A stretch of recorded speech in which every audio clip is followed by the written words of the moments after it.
HAFA leads our next keynote, which is the Health Agents for America. It's a nonprofit organization established in 2012 to represent independent, non-captive health insurance agents. Its mission is to advocate for the rights and interests of licensed insurance professionals across the United States, providing a voice in legislative matters such as commissions and Affordable Care Act. Regulations. HAFA aims to protect, educate, and support these agents so they can better serve consumers. Please join me in welcoming our speakers. Greg Thomas, Director of Insurance Agent and Agency Services within the Department of Financial Services, DFS. Please, come on up. You can do better, come on. There you go. If you want energy from our speakers, give them energy coming up. James Napoli, Managing Partner at Diceros Law. Okay, that's good. I like that. And last but not least, please welcome our moderator, Ronnell Nolan, President and CEO of HAFA.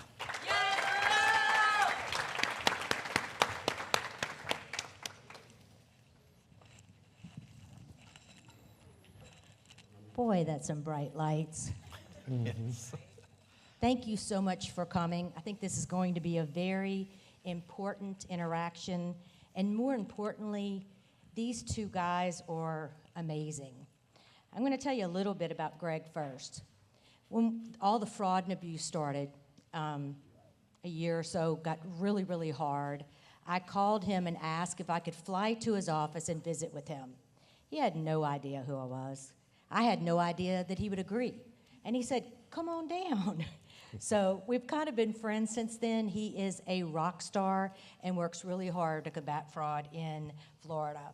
He is the Director of Insurance Agent and Agency Services with the Department of Financial Services under the Chief Financial Officer. His responsibilities include licensing, oversight of all insurance agents, agencies, adjusters in the state of Florida. During his tenure, he has also led the department's alternative dispute programs, call center, and consumer complaints section. He is the man, and he is determined to fight fraud. He deserves a round of applause. And he puts up with me, so that's a feather in his cap. And then to my right, we have James Napoli. James Napoli has been a friend of mine for maybe 30 years. He is our attorney. So when you're an agent and you're looking for someone to represent you in your industry, James is our attorney. He is the founder and managing partner of Diceros Law in Washington, D.C. We also, HAFA, has an office with James, which he most graciously gives to HAFA. So he is a man that gives with his heart. He has over 28 years of experiences practicing law in areas of employee benefits, ERISA, employment law, and health care. And I'm not going to read these millions of pages because he is very important to us, but if you'd like to see that, I can send that to you. But let's welcome James Napoli.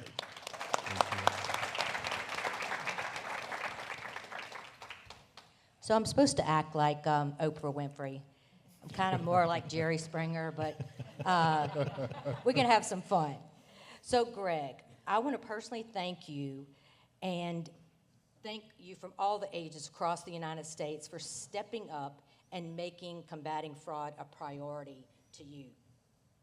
And James, you know, we've been friends for many, many years and you understand our industry, and you have walked step by step with me since I started HAFA. And why did you decide to be a HAFA hero? Well, it actually goes back to my grandfather. He was an orphan. He was orphaned at 6. He was raised in a Sicilian orphanage, came over to the United States, and basically lived the American dream. It was difficult for him, though. At that time, there was no Civil Rights Act. There were "If Italian, need not apply" signs. My mother actually worked she was not Italian, worked in a boutique that had one of those signs. So whenever I see a wrong happening to a group of people, in particular small business owners, individuals who don't have access to the type of legal services that they really need to tackle these complex issues, it's personally hurtful to me, honestly, to see this. So when I had the opportunity to join the cause, I went in, head first and really trying to make things right for you all, because what is happening right now with these ill thought out CMS audits is just wrong.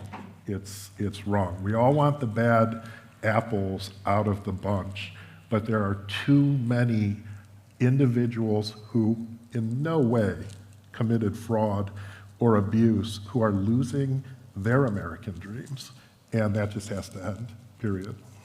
Thank you, James.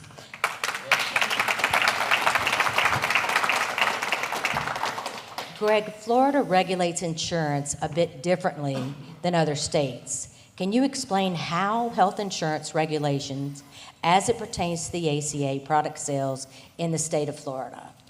Yes, so the difference with Florida, unlike pretty much any other state, is that insurance regulation is bifurcated. So there are two state agencies that regulate insurance, not one. Most people, in fact, if I asked for everybody to raise their hand, I won't do that because you would embarrass yourself. If I said, who issued your license, you might say the insurance commissioner. You would be wrong. The insurance commissioner has nothing to do with your license. I do. The Department of Financial Services oversees agents, adjusters, et cetera, as Ronnell said. The Office of Insurance Regulation regulates the risk-bearing entities, the insurance companies. So the Office of Insurance Regulation accepts applications from insurers, HMOs, et cetera. They determine whether or not those companies are eligible for a certificate of authority to transact insurance business in the state of Florida. They monitor the finances and the solvency of those entities, and they monitor the broad market conduct of them. So how many of this type of issue, or are we seeing a trend with something that they're doing that violates the law? That's the kind of thing that they look at. They do not handle consumer complaints. So if one of your clients complains about their insurance product, they're going to come to the Department of Financial Services, which handles consumer complaints against all insurance regulated parties, both agents and companies. If those complaints rise to a level of a potential regulatory violation, they're referred to the regulatory body that appropriately handles that. So for example, if it's the company, we believe that the company is doing something wrong, they're mischarging premiums. That happens. We catch that, we point it out, the office will open an investigation into it, make the insurance company refund premiums. That's not an uncommon thing where we'll see mischarged premiums, and it tends to be software glitches or something like that that have caused those problems.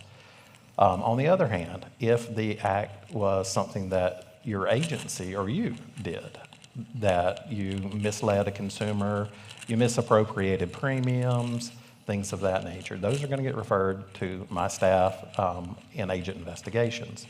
The investigation staff will open an investigation, look into it, and determine whether or not they can prove a case against you that you have in fact violated the Florida Insurance Code, and if so, we'll begin the formal legal process. So that's really the separation. Thank you, Craig. And HAFA has members in every state, and every state does things a little bit different.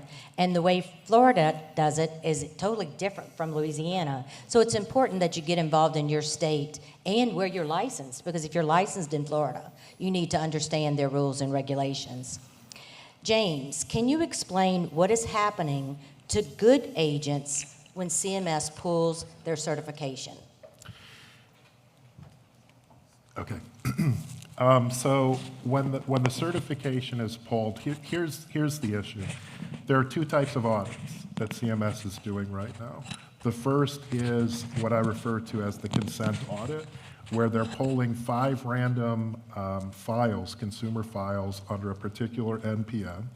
They're suspending the individual on grounds of reasonable belief that fraud or abuse has occurred. The question I have, and then they ask the individual agent to produce evidence that consent was received from the consumers.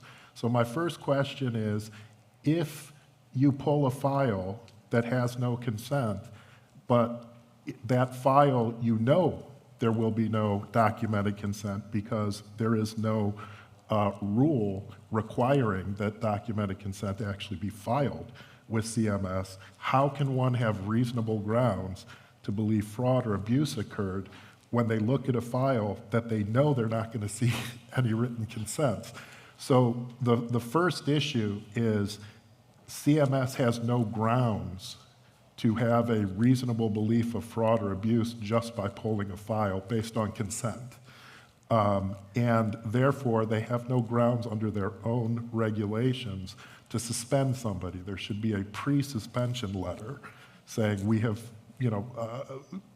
pulled 5 files, please show us example of consent. And then if the agent can't produce appropriate consent documentation, then you suspend them. Now, we are seeing that some of my clients actually are now starting to receive those pre-suspension letters. So there's some positive movement on that issue.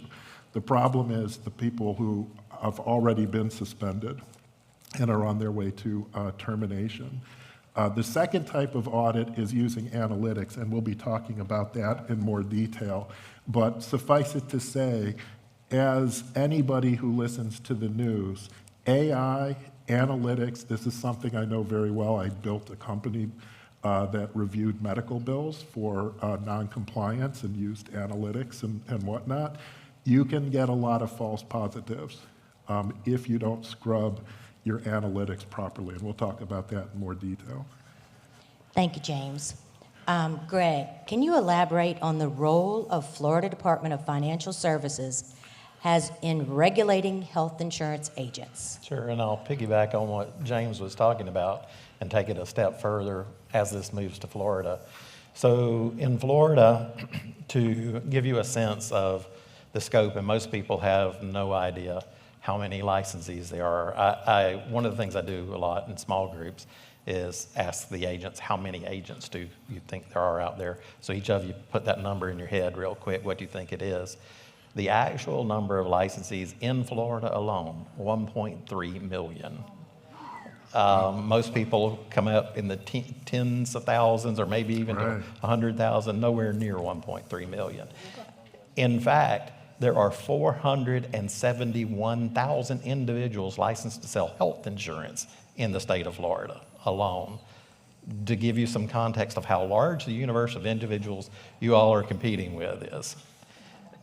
And part of the problem that I think we have out there is that there are so many that people get hungry and they cut corners and they do things they ought not do because they're trying to make a living.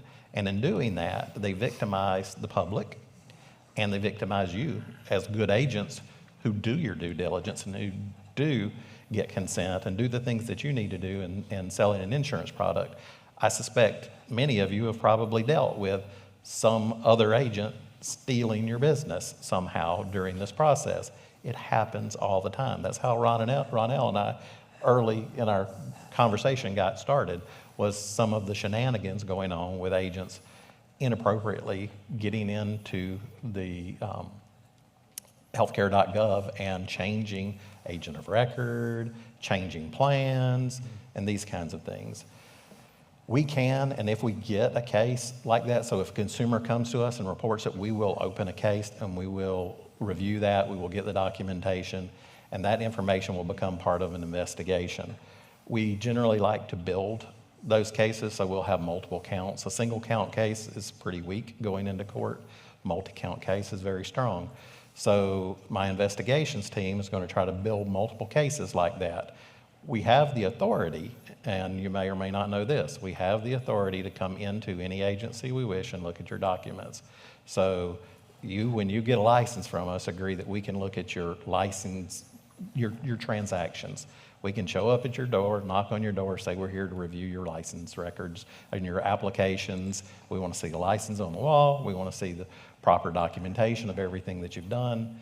And if you cooperate and share those documents, we're not looking at anything else. We're looking specifically for the insurance transactions and making sure that you're transacting legitimately. And if you are, we go away.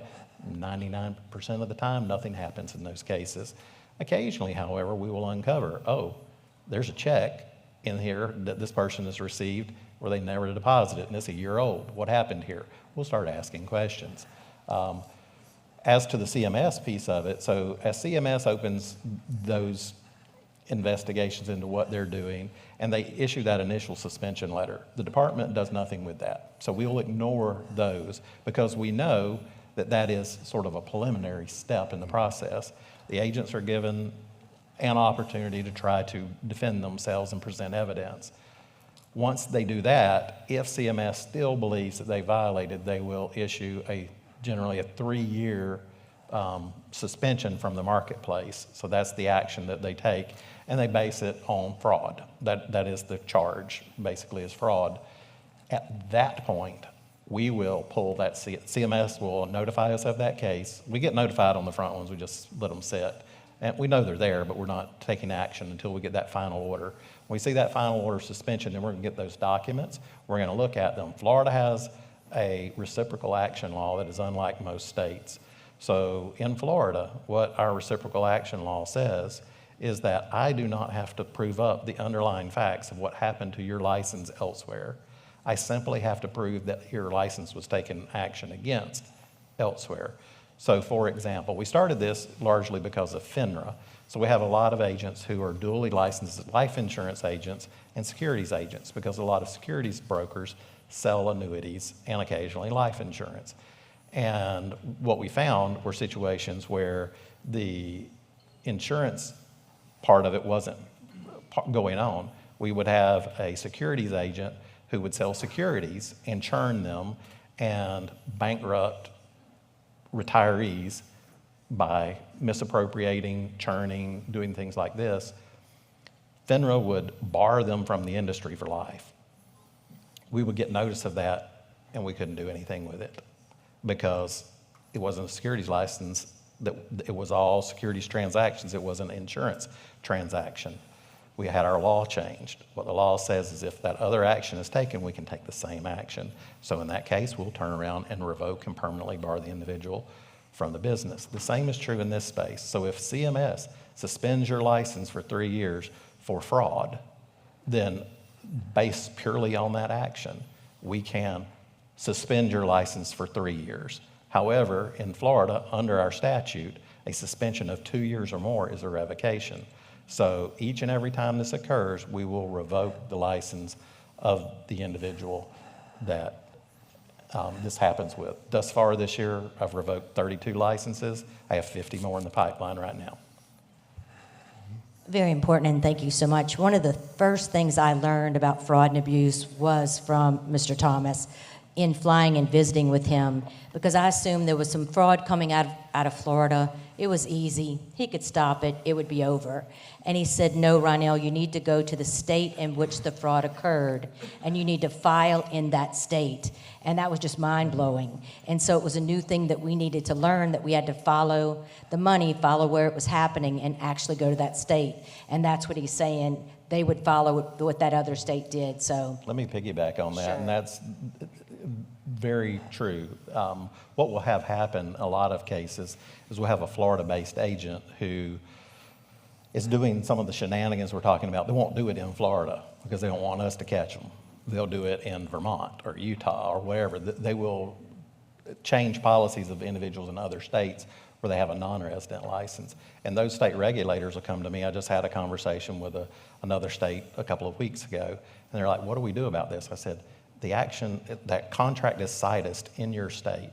the action occurred by a licensee of your state. Yes, they're a resident of my state, but they're non-resident in your state, and using that non-resident license, they committed this fraudulent action in your state. You need to investigate them just like I would if this transaction occurred in Florida. And if you take that action, if you suspend their license, let's say you suspend their license for 90 days, I'm going to suspend their resident license for 90 days. Here's the problem with one of the things that you may not think about, and it's got a cascade effect. If Florida is the resident state of an individual, and let's say that person has a license in all 50 states. Most don't, but most have in a lot of states. Well, let's say you had a license in all 50 states. If we suspend the Florida license, every other license gets zapped because you've got to have that Florida license to maintain the non-resident licenses. Absolutely. Now, this is a question, James, that catches my hair on fire almost every day. Can you explain how CMS analytics are being used against our industry? Yes. So CMS is using analytics to determine things like they'll say you submitted too many applications in a single day. You have too many consumers, too many clients who make around the same amount of compensation. So you must be, lying about the compensation and just throwing numbers in. You have too many individuals who have the same job classification. You must be, committing fraud, because how can you have so many? The example they use in their letters are plumbers. Well, I can tell you exactly how you can have so many plumbers. I grew up in a Little Italy area outside of Cleveland, and the Italian immigrants who came in at the time, we had plumbers, construction, and landscaping. So guess how many of the people in that community that I grew up in were plumbers, landscapers, and in construction. I mean, you always hear the jokes about Italians in construction and the cement. One of my first big cases they put me on was a trash removal company that was gobbling up a bunch of small mom and pops because I was the Italian on the team that could talk to the trash company attorneys. And this is what happens is when you have analytics that are based on national averages or even state or even county level, but you don't account for the fact that certain demographics are going to be different than the norm. And this is the cautionary tale that we've been hearing about for over a year now in the news with respect to government and the private sector. AI analytics can be so misleading and can cause so many false positives. And in this case, that's what we're seeing. We're seeing agents who work with low-income individuals. We're seeing agents who work with the immigrant community that are getting swept up in these analytics that don't recognize these communities and the differences between these communities and the national averages, the state averages, even at the county level. And to me, it is absolutely unacceptable that you have the federal government, who ought to know better, that analytics are the start of a process. So I'll give you for example. I was saying I was the CEO, built a startup company that reviewed medical bills, payment integrity. And we used analytics to flag certain things within those bills. But I had each bill then reviewed by a registered nurse who understood medical billing to make sure that the machine got it right. Because the analytics can be, just give you a first blush at the issue. Then you have to actually do some investigation. And again, I would take the position that basing a suspension purely on analytics without any additional leg work behind it is not the grounds for a reasonable suspicion of fraud or abuse. It is not reasonable to follow an analytic that if you're looking at your own analytics, I would challenge CMS, pull the names of the agents who are getting caught up in these analytics and see how many of them have Caucasian names. I bet you my analytics would say, based on my client base and what I'm hearing anecdotally, it'll be a small percentage, that most will be minorities. And that's what we're seeing. And honestly, it's a disgrace. It's a disgrace that you would have an agency go half-cocked and harm people in this way. And to piggyback on what Greg was saying, it gets compounded because while CMS, this is a kicker too, when we request information behind the analytic, so for example, we have a client. One of the analytics was, we've looked at through the years 2022 through 2024. The suspension letter said, on one day during that period, you enrolled more people than what our analytic would say you can. Now on the termination letter, they say, on one or more days during this period, you enrolled. So they're not even consistent within their own letters. But when we ask, can you please provide us with the actual analytic? How many people, how many consumers should an average agent be able to enroll in a day? Can you tell us what day in those 3 years you're actually looking at so we can look at our records and try to defend ourselves? The answer is file a Freedom of Information Act request for that. That is absurd. That's saying we're in a process here, but you have to engage another process that has absolutely nothing to do with this.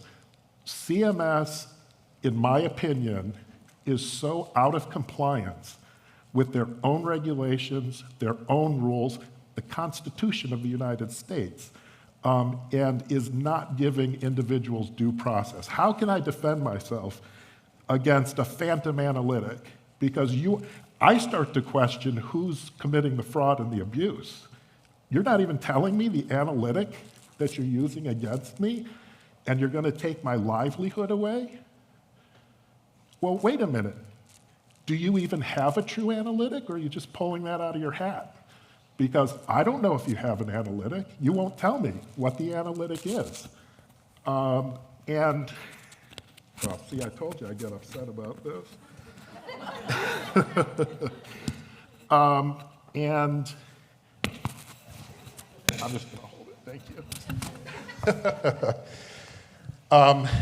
And it is completely inappropriate. And then the compounding factor is, while CMS refuses to give us information, they ask us to file a Freedom of Information Act to get basic information, they are very happy to copy every state in the nation, every carrier on their letters. So not only are they accusing people of fraud and abuse, those are two really loaded words in the law.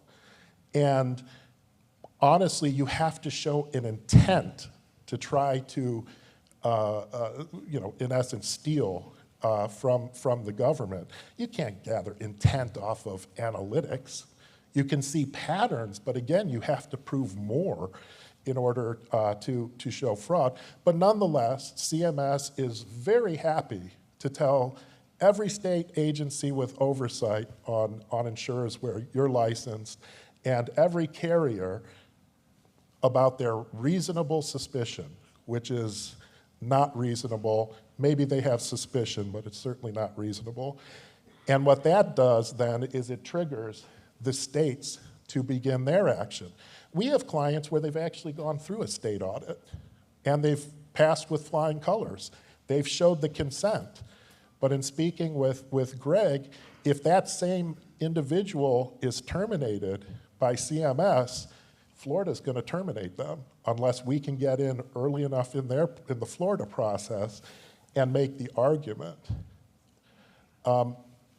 Putting on top of all this, what CMS will do in order to try to establish intent is after you show your consent, valid consent, they are now saying, yes, you have shown us valid written consent.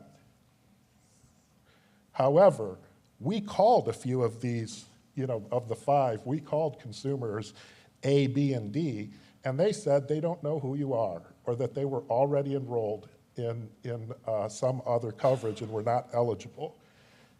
2 problems with that. Number one, perhaps the individual just didn't remember. Perhaps the individual who had other coverage was actually trying to defraud the government and gave you the wrong information. So they're gonna have amnesia when the government comes knocking. And since when is a written proof, written evidence overturned by hearsay?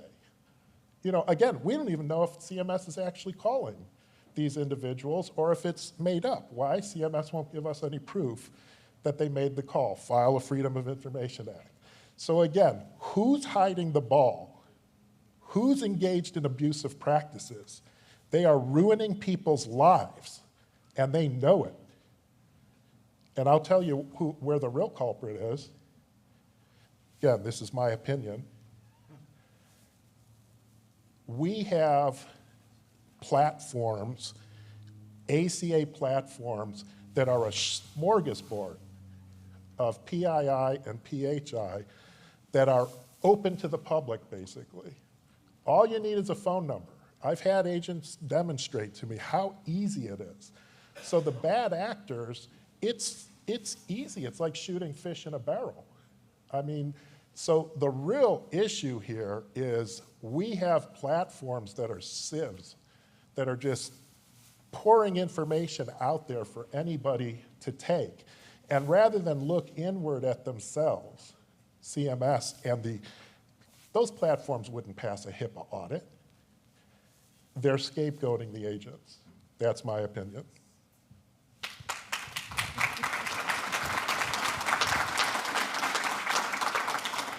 I am never giving him Mike again. That's why he is the attorney. I keep saying to the stars, because we are the stars, but it's really to the professionals of the insurance industry. Tony, we still good on time? I was just asking that. We good, Gloria? We got time. We got time. We got time. One of the first things that was said at the Florida meeting when I sat down was one person at our meeting said, I am ready to arrest some bad people. And I was like, yes. So Florida is arresting bad people. And Greg, you don't play. I understand you uncovered some exam cheating. So do you mind telling us a little bit more about that and how that went down? And some of you may have heard about it because Greg is off. we cut this off. Okay, now it's working. Just don't. It's working, it's working, you can keep it. So we did uncover a pretty extensive exam fraud ring here in Miami. It actually reaches outside of Miami, but the epicenter of it was here in Miami. Our law enforcement officers arrested 3 individuals who were perpetrating the exam fraud. They were aiding others, or actually taking examinations on behalf of other individuals so that they could get licensed. Interestingly enough, all of the agents who got licensed got health insurance appointments, almost exclusively. Now, there's a few other little ones here and there, but they all have health insurance appointments. This was targeted specifically at getting people licensed to sell health insurance in the marketplace. And we identified a fairly large number thus far this year, and we got this a little earlier in the year. We don't shoot from the hip. We make sure we have our documents in order when we prosecute a case. But thus far, we have taken the licenses of 77 individuals who cheated on the exam. I have 231 more currently pending in my legal process, and there are many more to come who were aided and abetted in the cheating scandal. And we have solid evidence against each and every one of them. we will not lose one of these cases. So I intend to revoke every one of those licenses. We do have some individuals, out of that 77, a handful of them knew that they had cheated, and once we approached them about it, they just surrendered the license with the same effect as revocation to save the legal expense and the challenge of having to go through it. But we are aware of this. We know why it happened. It was an effort to try to shortcut the system to bring individuals into this marketplace where good quality agents are actually helping people and putting people on phones and selling products online who don't even know how to spell insurance because somebody else took the test for them. He's a HAFA hero.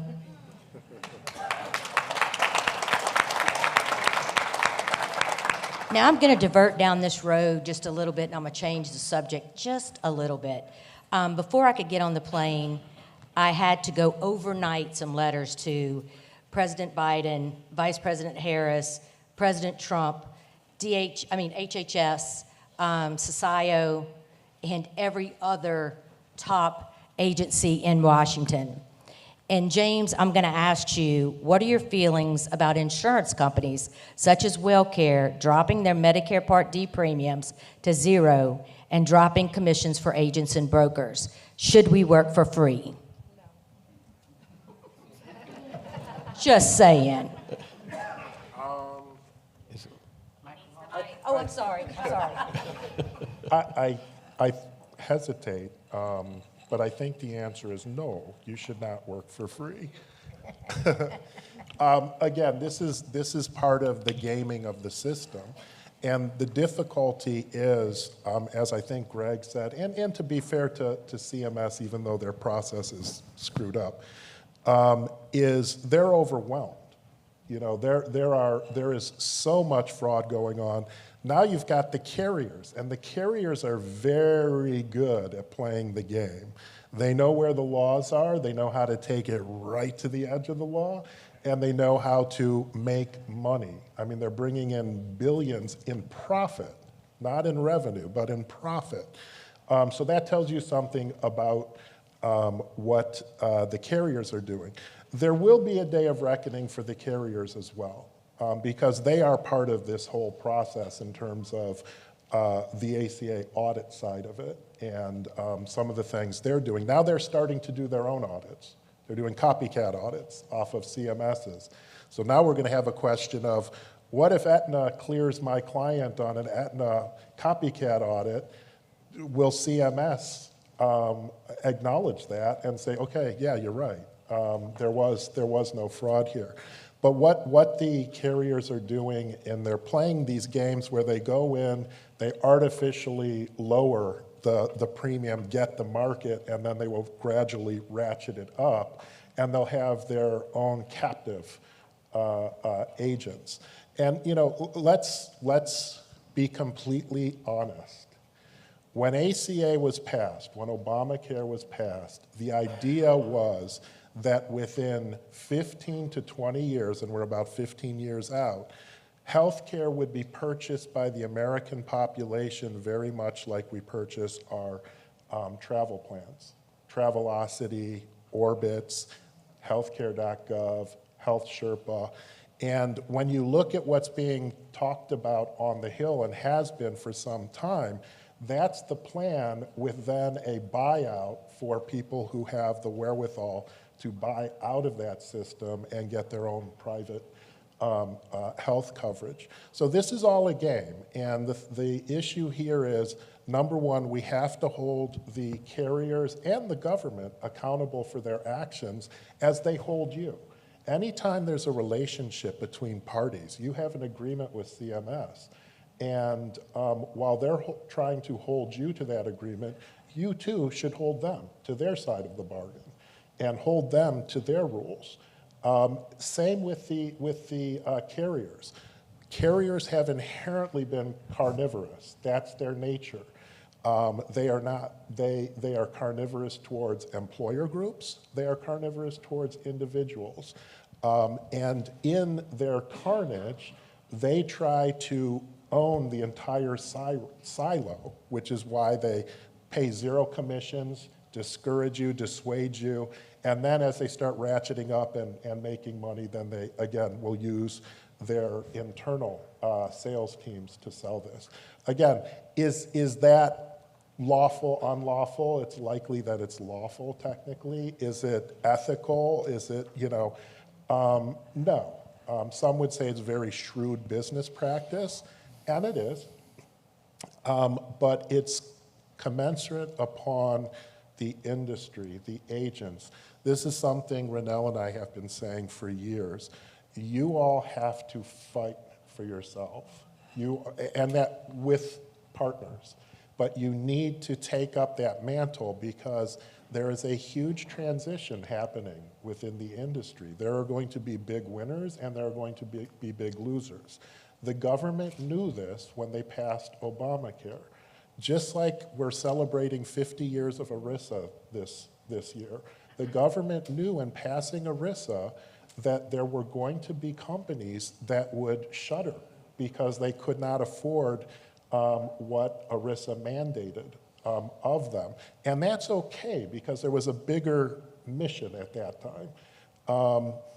But circumstances like this, where you see the carriers taking advantage, that's not acceptable. Where you see CMS not following their own processes, that's not acceptable.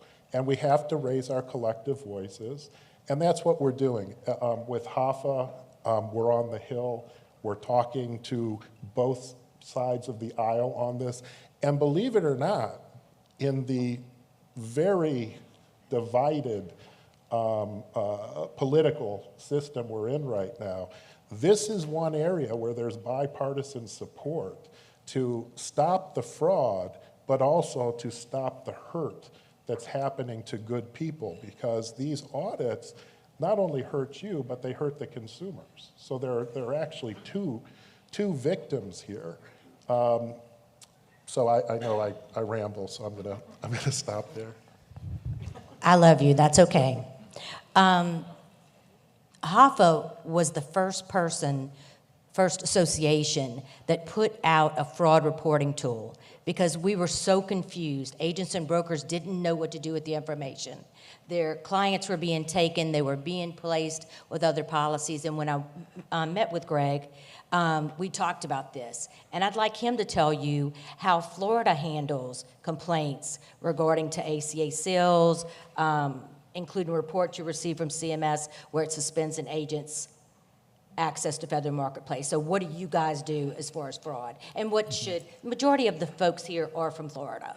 There are 3 different pathways, and depending on the complaint, many of them are going to wind up in all 3 pathways, some maybe 2. So when a consumer makes us aware of something, we are going to start with our consumer complaints division, and that staff will reach out to the insurer and ask questions. They will reach out to the agent and ask questions. They will try to gather the evidence and fix whatever the problem is, because a lot of times the issues that are presented to our consumer services division are mix-ups, lack of understanding. They're not fraud.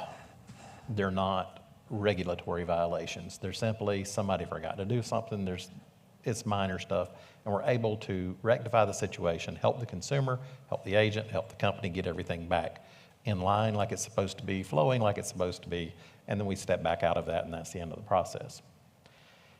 If during that process we identify a violation on the part of the insurer, we will notify the Office of Insurance Regulation as the regulator of the insurer so that it can begin an investigation process into the insurer. If we identify an issue on the part of the agent, we will notify the agent investigation staff so that they can begin an investigation into the agent. We also get complaints from agents that come in. Those generally go directly to our agent investigation staff for initial review. When we begin looking at those, and as we're looking at consumer complaints. If we identify what we believe to be criminal activity as part of the process, we also have a division of criminal investigations that is a part of our department. So our department is large. We've got about 2,500 insurance regulators, and the regulatory staff there focuses on trying to get at the issues in the appropriate way. So sometimes there's not a violation at all, and we're helping a consumer rectify the problem, understand what transpired, and that's the end of it. Sometimes we're going to get lists from Ronnell, this one, where we've documented stuff. That gives us the seeds for an investigation. Now, many investigations we conduct, no one ever knows about. And the reason is, in Florida, investigations are confidential. So when I open an investigation, let's say that somebody alleges that you did something, and it appears there may be evidence to support that. We open that investigation. If during the course of that investigation, in talking with you, and talking with the insurer, and taking sworn statements from the consumer, we determine that you did not violate the law. We close that case, and it is confidential. Nobody ever knows it ever existed. It is exempt from public records law, and the reason for that is so as not to impugn the good character of good people.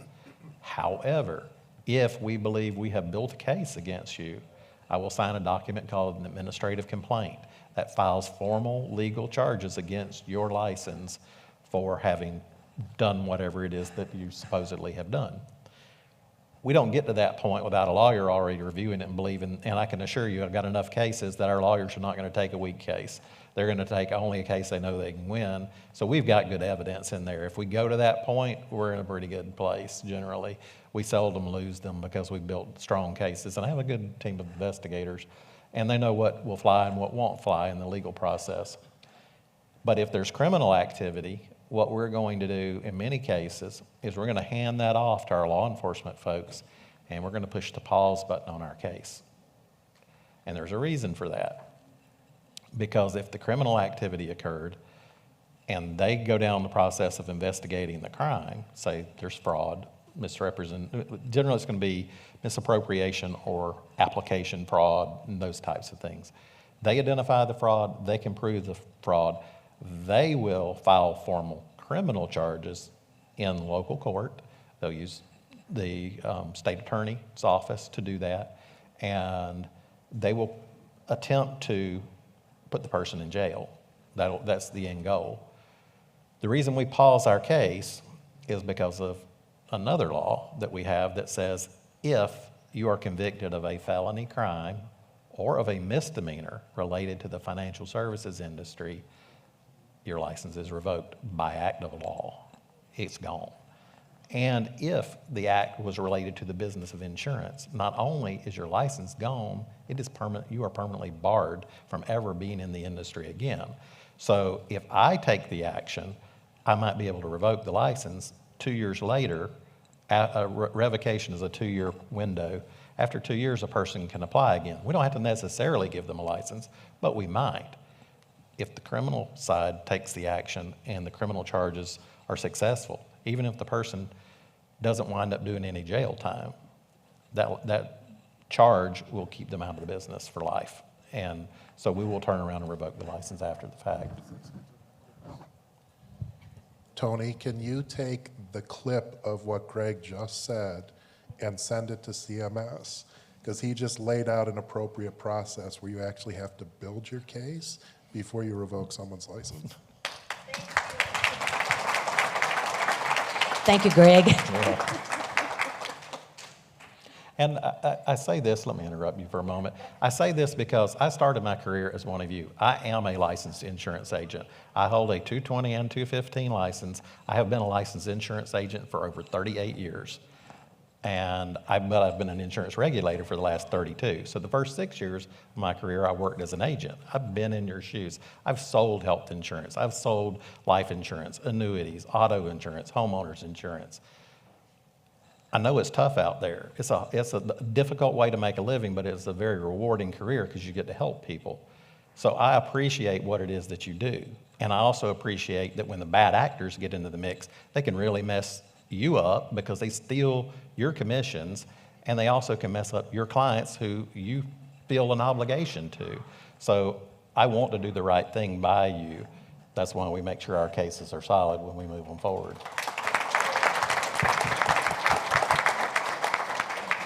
He's a hero. I'm not scared to ask each and every one of you to be a HAFA member.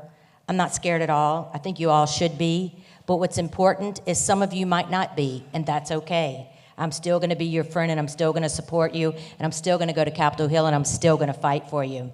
And James is for you, because maybe someone's not a HAFA member, and that's okay. What should agents do if they feel they've been wronged by CMS Analytics? Okay, this is a great question. You should seek legal counsel, but you should seek legal counsel from an attorney who actually knows this area. And there are a lot of attorneys, and there is a specific way that these accusations have to be responded to. What I'm finding is, you know that in the criminal side of it, they read you your Miranda warnings, right? Anything you say can and will be used against you. That's the same principle here.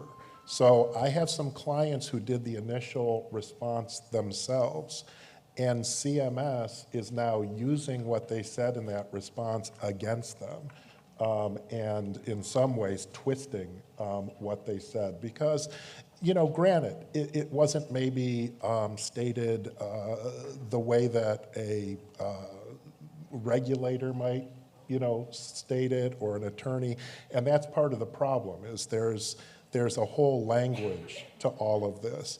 And when let me just step back real quick. Procedurally, you're in an administrative process when you receive that letter, and you have to exhaust the administrative process and then go to court, whether it be a district court or through the admin, depending on the issues that we go after.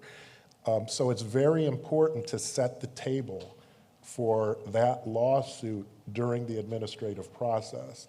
You want to raise things like the procedure, CMS's failure to follow their own procedure. If you don't, query, did you waive it? Waive that argument?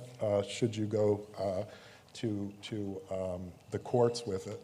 So very important to retain counsel, but again, retain someone who knows this area.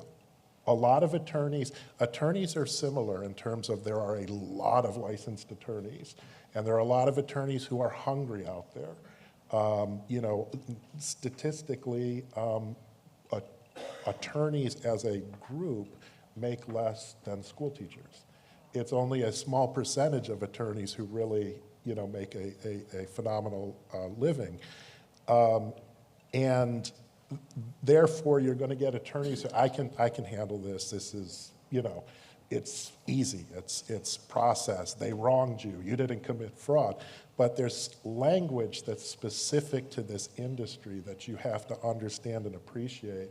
And you also have to understand the actual process and what's going on globally with these issues. So that would be the best advice that I can give you, is to seek good legal counsel.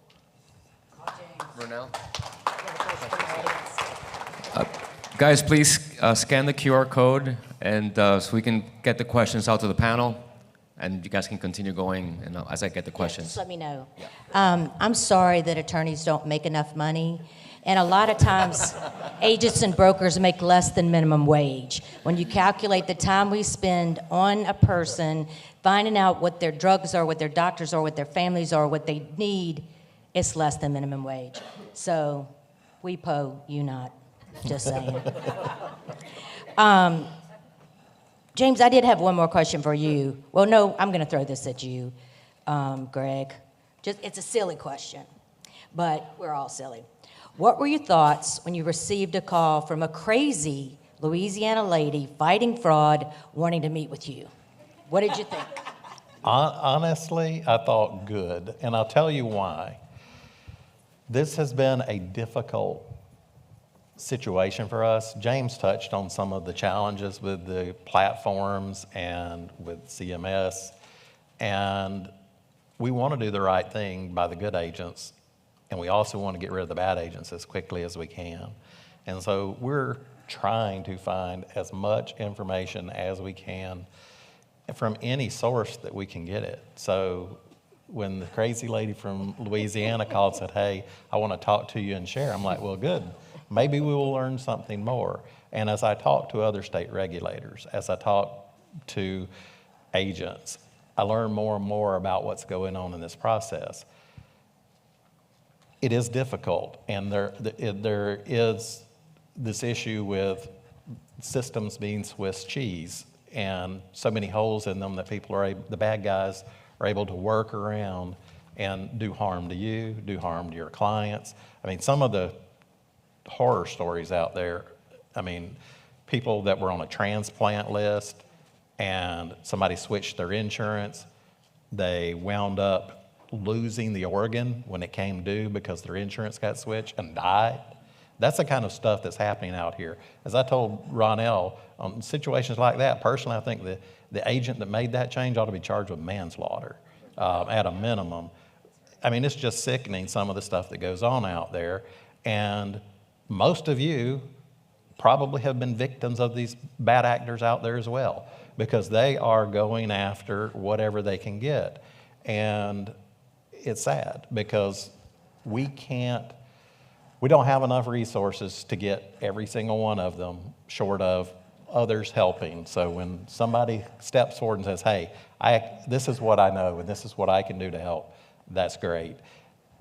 You're the police as well, though. If you know, and I will tell you, the single largest source of investigations is agents filing complaints against other agents for bad actions.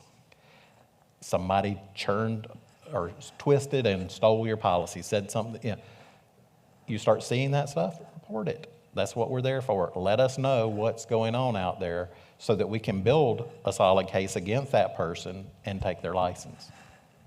Thank you. I think one of the most important things that I've ever heard someone say is Dean Mose, which I think I can see him through the light. He always says, if you see something, say something. And that is so important. Don't keep it to yourself. You see it, say it, and report it. Do we have any questions? Yes, yeah, and I just got sent a message with a little emoji of a clock. So this question comes from Mr. Adrian Chirinos. He's from Doral, Florida. And it's an interesting question. And his question is, there are agents committing fraud and jumping from carrier to carrier. How can we stop them? And I'll put a little bit of context into that. There are a carrier might initiate an investigation on an agent, and but other carriers are not privy to that, or they don't know what's going on with that. And sometimes those agents end up doing some bad things here, and then they might even seek appointment somewhere else while the investigation is not yet completed. And personally, I always felt that it would be a good practice to share information amongst insurance carriers or sales organizations, and that there's a bad guy here, please watch out, because he might go out there and move the business to you. So it's a good question. I'll leave it to the panel. Yeah, I would say it's very important to use the HAFA fraud reporting tool. It's free for everyone. It's on the HAFA website. It tells you step by step what to do, which is report it to CMS, report it to the NAIC, report it to the carrier, report it to your EDE, Health Sherpa, whoever. And when you do that, I get a complete list that we keep ongoing, that I do provide to the Department of Fraud, that I do send to CMS. So we are collecting the data. So again, you see something, you say something. It's easy. Go to the website, click on fraud reporting, and fill it out. Makes it real easy. It also protects you, because I am hearing of incidences where there's a retaliatory reporting. So you report the bad guy, and the bad guy then reports you, or one of the bad guy's partner reports you. So you want to make sure that everything's documented, and that's one of the things that the HAFA site does for you, is you're documenting it, you're getting the message out to the right people. And the best thing you can do to protect yourself is to document everything. Make sure that you have everything documented, date stamped, just protect yourself in that way, because this is another issue, and it's very difficult then for the regulators. You've got two people now pointing their fingers at each other. It's going to be the one that has the best documentation. Unless it's CMS, they might talk to other people. The second largest, I told you, the largest source of investigations are other agents. The second largest source are insurance carriers. So under Florida law, if an insurance carrier terminates the appointment of an individual for a cause, in other words, if they've investigated transactions that you have conducted with their company and they terminate you for cause, and then you go jump to another company, which you can, and the other company doesn't do any due diligence and they appoint you, well, that initial carrier is required to notify us of why they terminated. And we will open an investigation using that information, and we will look at the carrier's documentation and determine whether or not there's sufficient evidence to prove a violation of the Florida Administrative Code, and if so, we can revoke the license, and that'll fix that hopping problem if we can get there. We got another question from Mr. Brent Lake out of Houston, Texas. Let's give some Texas some love here. And I think we might have answered this question, but it's worth repeating. And it was for Greg. And the question is, after hearing James' stance on CMS practices, is there any consideration and actions the FLDFS will take against agents after being suspended by CMS? And I think you might have answered that question when you were talking, but it would be great if you go through that again. Yeah, let me add to what we said a little bit, because James nailed it. If you get a notice from CMS, you need to rigorously defend yourself. Hire an attorney, do what you need to do to rigorously defend yourself, because they're popping a lot of cases out. Some of them are very valid, some of them not so much. Some of the initial ones that I've looked at, and so as I said, they have a process there. Maybe it's not a fair process, but they have a process, and that process starts with generally this suspension that's temporary, that they're giving you a chance to defend yourself. That's where James comes in. You defend yourself well, I never even hear about it other than that initial notification, which I'm pretty much ignoring. I'm waiting for that final action to be taken. If they take that final action and they suspend you for fraud and abuse in the marketplace, it's over, because our case then is not going to be based on what you did, it's going to be based on what they did, because it is a reciprocal action. It is not we're proving a case against you as well. Now, will we listen to what you say? Absolutely we will. I've had agents present the information. However, I've also got the ACA case right in front of me. I've got the documents there, and in one particular case, it's like, well, I had a text message. The text message clearly said, do not switch me, and they were switched. The evidence clearly documented the violation. And so ultimately, you need to defend yourself in the CMS process, and you need to start early. You need to get folks that can help you with that, because if you do not, and you let it get all the way to the point of a suspension for fraud and abuse, we're going to take your license away, 99.9% sure of it. Okay. We have a question here from Mr. Maestro out of Miami. I think this maybe needs a little bit more elaboration, but it's a good question to ask. What options do we have in responding to CMS if we do not have access to client consent recordings?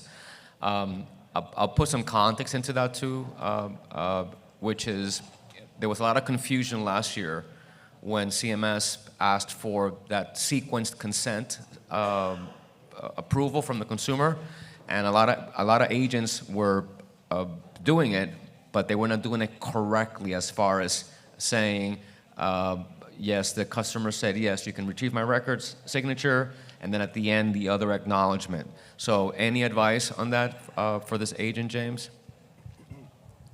Yeah, and that is a big problem. And again, this is procedurally one of the issues, is when CMS suspends you, you do not have access to the platforms anymore. So you can't pull, if the other is where agents are moving from one agency to another, or striking out on their own, and their former agency has that information but won't give it to them. To date, CMS's response has been along the lines of, sorry about your luck.